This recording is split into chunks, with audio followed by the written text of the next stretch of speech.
Bienvenue à une parole d'encouragement ce matin avec Pasteur Marie-Noël. Nous lisons dans le livre de Psaume 37, le verset 7. Il est écrit: Garde le silence devant l'Éternel et espère en lui. Ne t'irrite pas contre celui qui réussit dans ses voies, contre l'homme qui vient à bout de ses mauvais desseins. Alléluia.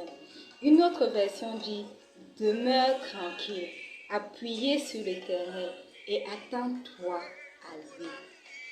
Psaume 40, verset 1 dit: J'ai attendu patiemment l'Éternel et il s'est penché vers moi et a entendu mon cri. Bien-aimés, lorsque nous sommes dans l'attente de certaines choses, cela peut véritablement nous ronger si nous la vivons sans le Seigneur.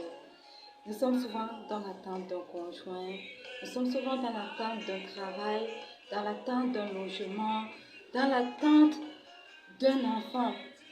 Et lorsque nous ne nous reposons pas sur le Seigneur, cela peut nous apporter beaucoup plus de frustration que ce qui devrait être. Alléluia.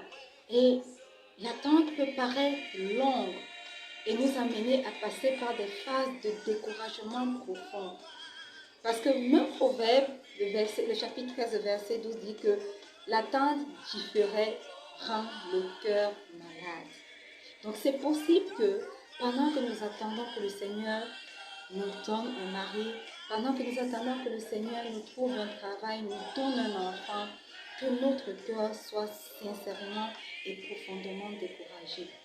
Mais voyez-vous, je vais vous donner une clé ce matin. Cette clé, c'est de l'attente et la clé de la patience. Alléluia. Nous savons que lorsque nous prions, nous demandons à Dieu quelque chose, selon sa volonté, il nous répond. Mais Dieu n'est pas dans l'obligation de nous répondre tout de suite.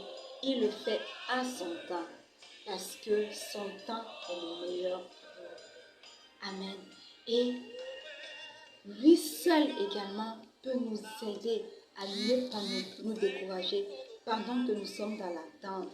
Lui seul peut nous aider à ne pas nous impatienter lorsque nous sommes dans l'attente et d'attendre de manière positive.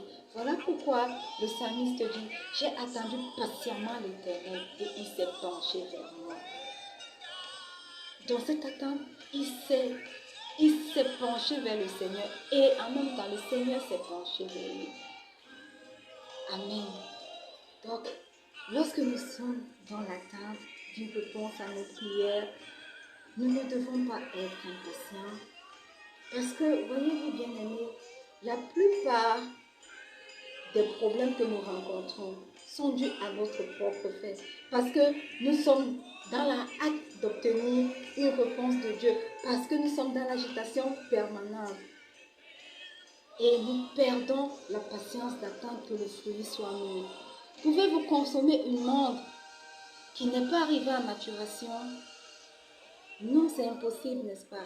De la même façon, lorsque nous demandons quelque chose à Dieu, soyons assez patients pour laisser Dieu agir, faire maturer la chose et nous la donner lorsque nous sommes prêts à l'accueillir, lorsque nous sommes prêts à recevoir cette chose. Apprenons à être patients. Apprenons. Bonjour Georgino. Apprenons à savoir, à comprendre que le temps de Dieu est le meilleur. Dieu n'est pas obligé de répondre maintenant. Il prend le temps qu'il faut pour pouvoir nous donner ce dont nous avons besoin au temps propice. Alléluia. Alors, lorsque nous mettons cette attente sur Dieu, il nous aide à ne pas nous décourager et nous fortifie. Ma parole d'encouragement pour toi ce matin, c'est que pendant que tu es dans l'attente, sois attentif à ce que le Seigneur veut t'apprendre. Parce que certainement dans cette attente, il t'apprend quelque chose. Il te fait passer à travers un processus qui te permet de recevoir le fruit mûr en son temps.